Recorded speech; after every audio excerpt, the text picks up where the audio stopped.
This week marks the 13th anniversary of the terrorist attacks of 9/11 on New York City and Washington, D.C., a good time to check in on Americans' perception of terrorism as the most important problem facing the country.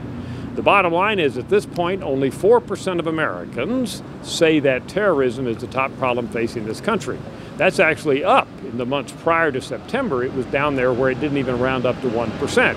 This 4% probably reflects the fact that we've had a lot of publicity about terrorist groups operating in Syria and in Europe and elsewhere, and that has raised the concern about terrorism on the part of the American public. Let's look back at history.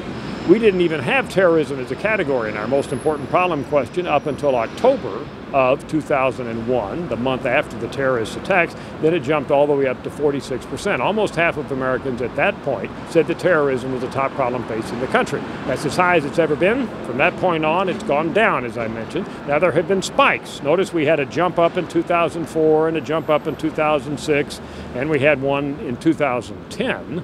And each time, those were smaller increases than the previous increases, and then the percent mentioning terrorism continues to go down. Now we've had this very, very modest jump to 4% in September of this year.